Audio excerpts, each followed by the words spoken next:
Welcome to edu মন্ত্র। সামনেই তোমাদের প্রত্যেকের মিসলেনিয়াস পরীক্ষা। তোমরা ভীষণভাবে পড়াশোনা করছো আমি জানি। তো মিসলেনিয়াস পরীক্ষাতে তোমাদের কিন্তু গ্রামার পোর্শন আছে। নিশ্চয়ই সবাই এই গ্রামার নিয়ে চিন্তিত, এবং সেই গ্রামারের মধ্যে একটি বিষয় হলো যে এক কথায় প্রকাশ বা বাক্য সংকোচন। দেখো, বাক্য সংকোচন তোমরা সকলেই করে এসছো, কারণ এটা ক্লাস 9, 10 বা 7, 8 আমাদের কিন্তু গ্রামার বইয়ের মধ্যে ছিল। কিন্তু অনেকগুলো দিন এটাকে পড়াশোনা করা হয়নি, চালন করা হয়নি, এবং পরিশীলন না করার ফলশ্রুতিতে তোমাদের কিন্তু গ্রামারটা একটু ভুলে গেছো। সেই কারণে আমাদের আজকের সেশন সেটা হচ্ছে এই পলি দূর করার সেশন, অর্থাৎ যেটা ভুলে গেছো সেই ভুলে যাওয়া বিষয়গুলোকে আজকে তুলে নিয়ে আসবো আমাদের এই সেশনে। এর মধ্যে বলে রাখি, যারা আজকে আমার ভিডিও প্রথম দেখছো তারা কিন্তু অবশ্যই স্ক্রল করে দেখে নাও। এর আগে এই বিষয়ের উপর বেশ কয়েকটা ভিডিও হয়েছে।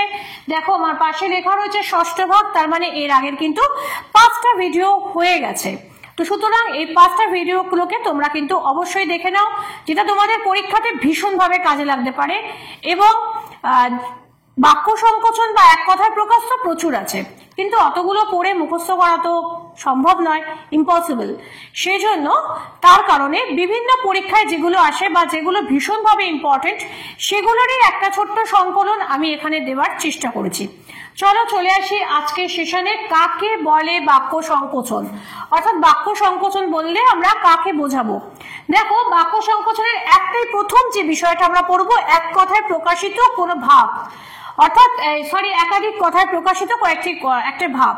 অর্থাৎ যে কথাটা আমরা একাধিক কথায় বলার পরিবর্তে এক কথায় বলতে পারবো, তখনই সেক্ষেত্রে আমরা কিসের ব্যবহার করব, এই এক কথায় প্রকাশের ব্যবহার করব, এবং যাকে পোশাকি নাম হিসেবে বলতে পারি আমরা বাক্য সংকোচন, এবং একে এক কথায় প্রকাশও কিন্তু আমরা বলতে পারি।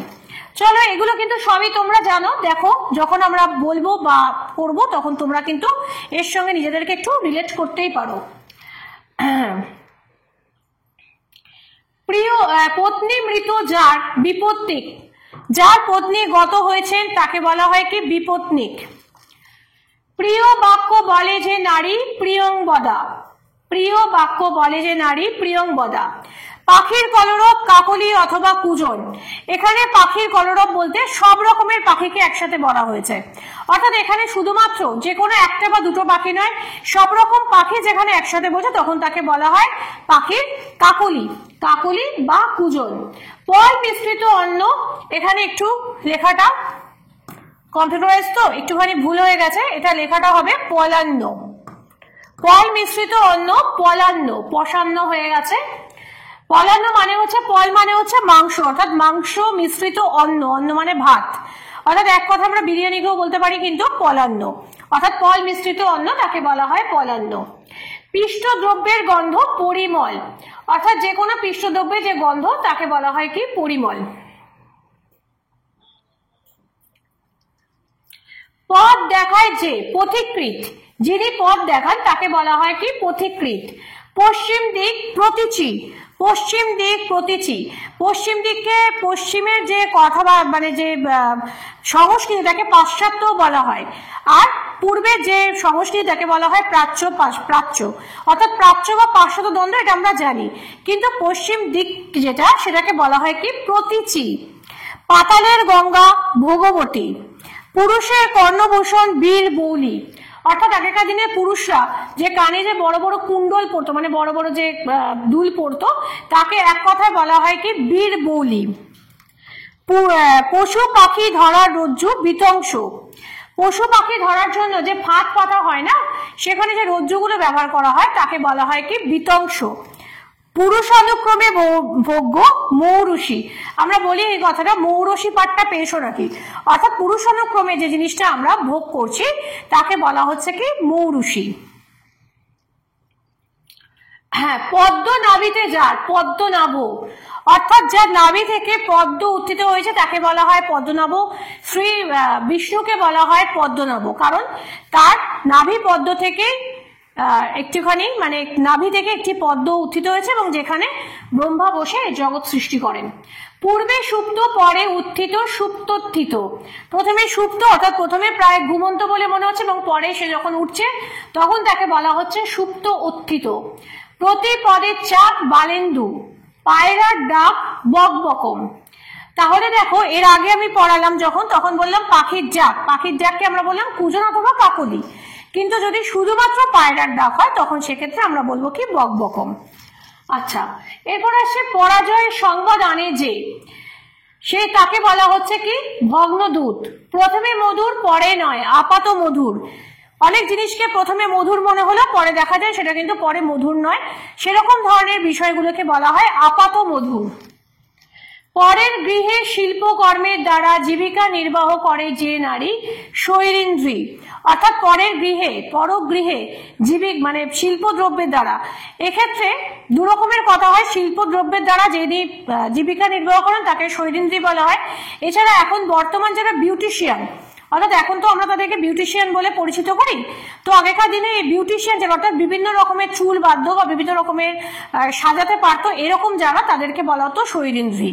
ঠিক আছে, আগেকার দিনে রাজা রাজাদের বাড়িতে এরকম শৈরিন্দ্রী থাকতেন, একাধিক শৈরিন্দ্রী থাকতেন যারা বিভিন্ন রকম ভাবে তাদেরকে আর কি ওই সাজানো গোজানো মানে বিউটিশিয়ানের কাজটা করতেন। এদেরকে কিন্তু এক কথায় শৈরিন্দ্রী বলা হয়।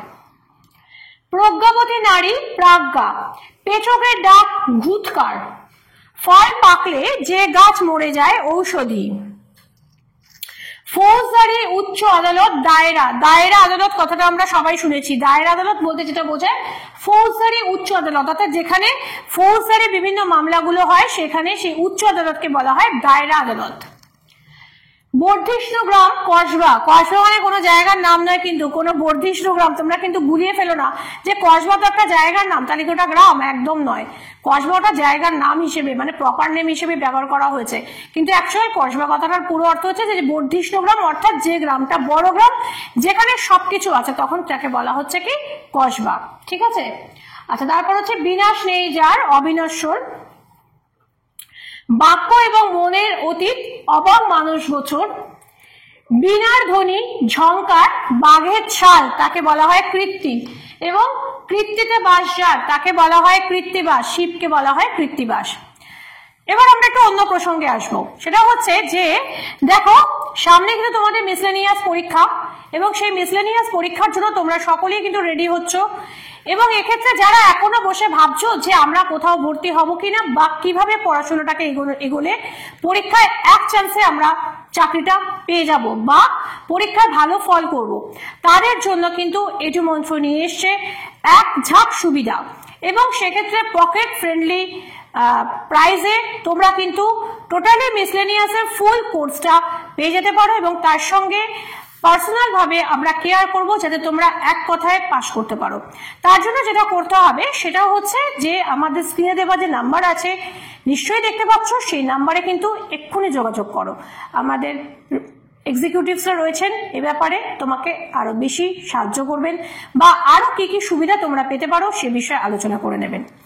শুধু তাই নয়, তার সঙ্গে অনেক ক্ষেত্রে আমরা দেখি যে বিভিন্ন যে সরকারি চাকরির পরীক্ষাগুলো যেমন WBCS বা মিসলেনিয়াস এই ধরনের যে কোনো পরীক্ষায় অনেক ক্ষেত্রে একটা ল্যাঙ্গুয়েজ পেপারের ব্যাপার থাকে, অর্থাৎ ল্যাঙ্গুয়েজ পেপারের পরীক্ষা দিতে হয় বাংলা এবং ইংলিশে। সেক্ষেত্রে তোমাদের অনেকেরই কিন্তু সমস্যায় পড়তে হয়, কারণ অনেক ক্ষেত্রেই তোমরা ভুলে যাও বা বিভিন্ন রকমের কেমন ভাবে লিখবো সে বিষয়ে কোনো গাইডেন্স তোমাদের কাছে সবসময় থাকে না। তাদের কথা মাথায় রেখে টিম এডুমন্ত্র তোমাদের জন্য স্পেশালি এই ল্যাঙ্গুয়েজ গ্রুপের জন্য তোমাদের কিছু ক্লাস অ্যাফোর্ডেবল প্রাইসে কিছু ক্লাসের ব্যবস্থাপনা করেছে। তাই দেরি না করে যারা এই পরীক্ষাগুলো দেবে ভাবছো বা পরীক্ষাগুলোর জন্য প্রিপারেশন নিতে শুরু করেছো, অবশ্যই স্ক্রিনে দেওয়া নাম্বারে ফোন করো। আমি বারবার করে বলছি অনলাইন এবং অফলাইন দু রকমেরই ক্লাস রয়েছে এবং অ্যাফোর্ডেবল প্রাইস, সেই কারণে এখানে যোগাযোগ করলে তোমরা তোমাদের যে কোনো কোয়ারিজ গুলোর তার অ্যান্সার পাবে, এবং তার সঙ্গে আরো কি কি সুবিধা তোমরা পেতে পারো সে বিষয়ে বিস্তারিত আলোচনা করতে পারে। তাই সময় নষ্ট না করে ইমিডিয়েট যোগাযোগ করো আমাদের স্ক্রিনে দেওয়া নম্বরে। ফিরবো এরপরে আমরা আবার আমাদের ক্লাসে। যে বিষয় নিয়ে ক্লাস হচ্ছিল সেটা হচ্ছে পলি দূর করার ক্লাস, অর্থাৎ আমাদের যে এক কথায় প্রকাশ বা বাক্য সংকোচনের ক্লাস। দেখো অনেকগুলো তো তোমরা সবাই জানোই, তারপরে একটুখানি আমরা চেষ্টা করছি যে যাতে সেগুলো আবার নতুন করে মনে করিয়ে দেওয়া যায় বা সেগুলো তোমাদের মনে পড়ে যায়। তো বারবার লেহনকারী লেলিহান, লেলিহান অগ্নিশিখা কথাটা বলা হয় আগুন যখন ওঠে তখন কি হয়, সে যেখানে যায় যাকে যে জিনিসকে লেহন করে অর্থাৎ যে জিনিসকে স্পর্শ করে সেটাকে পুড়িয়ে দেয় তাকে বলা হচ্ছে লেলিহান, অর্থাৎ লেহন করে যে বারবার লেহনকারী তাকে বলা হয় লেলিহান। বলা হয়েছে যা, উক্ত, যে কথাটা বলা হয়ে গেছে, আমরা অনেক সময় বলি না তোমাকে তো বলা হয়েছে, আমরা সেক্ষেত্রে বলতে পারি উক্ত কথাটি। উক্ত মানে হচ্ছে বলা হয়েছে যা। আর দেখো এটা যেটা বলা হয়ে গেছে তাকে আমরা বলছি উক্ত, আর যেটা বলা হবে এখনো বলা হয়নি তাকে আমরা বলছি কি যে মুখ্যমান। বাইরে পাকা ভেতরে কাঁচা, দরকচা। আমরা বলি না যেহেতু দরকচা মেরে গেছে, দরকচা মানে হচ্ছে বাইরের দিকটা দেখলে মনে হচ্ছে বেশ পাকা, কিন্তু ভেতরটা দেখলে দেখা যাচ্ছে যখন ভেতরটা কাটাচ্ছে তখন দেখা যাচ্ছে সেখানে কিন্তু কাঁচা রয়েছে। বিষ্ণুর শঙ্খ পাঞ্চজন্য, বিষ্ণুর ধ্বনি সাঙ্গ, বিষ্ণুর চক্র সবাই জানে সুদর্শন, বিষ্ণুর গদা এটার নাম বোধহয় সবাই জানে না কৌমোদকী। তাহলে বিষ্ণুর এই চারটে পাঠ, যেটা এই চারটে পাঠকে কিন্তু আমরা খুব ভালো করে করব। দেখো এটা হচ্ছে চারটে আমাদের রয়েছে বিষ্ণুকে নিয়ে। বিষ্ণুর শঙ্খকে বলা হয় পাঞ্চজন্য। বিষ্ণু থাকে কি কি থাকে, শঙ্খ, চক্র, গদা, পদ্ম। বিষ্ণু কিন্তু ধনু ইউজ করেন সেটাকে বলা হয় সাঙ্গ। বিষ্ণুর যে চক্র তাকে বলা হয় সুদর্শন, আর বিষ্ণুর গদাকে বলা হয় কৌমোদকী। বিনা পানিতে যার, বিনা পানি সবাই আমরা জানি, বিনা পানিতে যার, বিনা পানি কাকে বলা হয়? বিনা পানি আমাকে কমেন্ট করে জানাবে কাকে বিনা পানি বলা হয়। খুব ইজিয়েস্ট কোশ্চেন, সবাই নিশ্চয়ই জানো। বৈদিক যজ্ঞের পুরোহিত তাকে বলা হয় হোতা। বৈদিক যজ্ঞের যিনি পুরোহিত তাকে বলা হয় হোতা। হ্যাঁ, আর ভৃগুর পুত্র ভার্গব, ভ্রমণের শব্দ গুঞ্জন, মাথার আচ্ছাদন মাথাল, মিথ্যা প্রবোধ স্তোক। আচ্ছা, মাথাল এই কথাটা একটুখানি বলতে হবে। মাথার আচ্ছাদনকে বলা হয় মাথাল। দেখবে যারা কৃষক তারা একটা টুপি পরে, অনেক বড় হয় টুপির বেড়টা, বিশাল বড় একটা বেড় হয়, অর্থাৎ ওটা দিয়ে ছাতার কাচও করে ফেলে। ওটাকে ওরা অনেক সময় দেবে লোকাল ভাষায় মাথালি বলে বা মাথাল বলে, এরকম ধরনের বিভিন্ন ভাষা ইউজ করে। অ্যাকচুয়ালি ওটা হচ্ছে মাথার আচ্ছাদন, ওটাকে বলা হয় কিন্তু মাথাল।